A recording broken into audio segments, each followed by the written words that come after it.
प्रणाम। मैं यदुवंशी।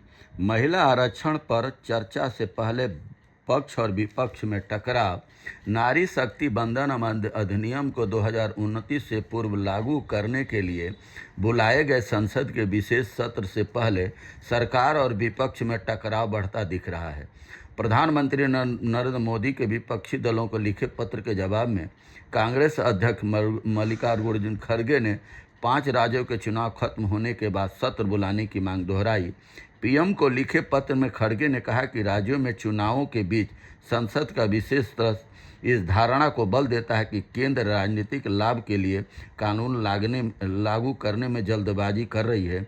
भाजपा का आरोप है कि कांग्रेस आरक्षण में अवरोध उत्पन्न कर रही है। सवाल यहाँ है कि क्या सरकार 65% पिछड़े वर्ग की औरतों को आरक्षण का लाभ देगा?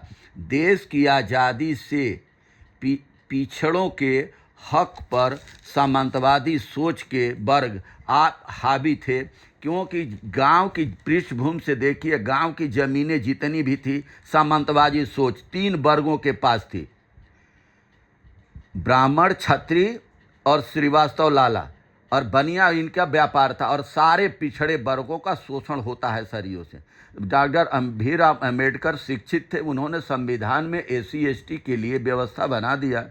उनका लिए तो चुनाव लड़ने का, चाहे हर वर्ग के हर काम के लिए उनको आरक्षण मिल गया, हर सुविधा मिल गई, मगर 65% पिछड़ों का कोई भी नेतृत्व उस दौर में ऐसा काबिल नहीं था कि इनके हक के लिए आवाज़ उठाता। और पिछड़े वर्ग का आरक्षण भी लागू, उसमें संशोधन हुआ था, तो उसमें वो भी VP सिंह के, वो भी मंडल और कमंडल की राजनीति के चक्कर में 27% VP सिंह ने आरक्षण लागू किया, और वो भी आधे अधूरे। आज तक वो संघर्ष पिछड़ा वर्ग पूरे देश भर में कर रहा है। क्या भाजपा सरकार पिछड़ों के 65% पिछड़ों के औरतों के लिए इस 33% महिला आरक्षण में उनके लिए स्थान देगा, जगह देगा? उन पिछड़े दबे कुचले वर्ग सदियों से सताए जा रहे हैं, उन वर्ग की औरतों को भी मौका मिलेगा संसद और विधानसभाओं में आने के लिए? इस पर सरकार अपना ध्यान दे, और चुनाव के बाद ही इस पर बहस होनी चाहिए, कानून बनना चाहिए। दूसरी बात, यहाँ पर 2026 और 27 में जातीय गणना करा करके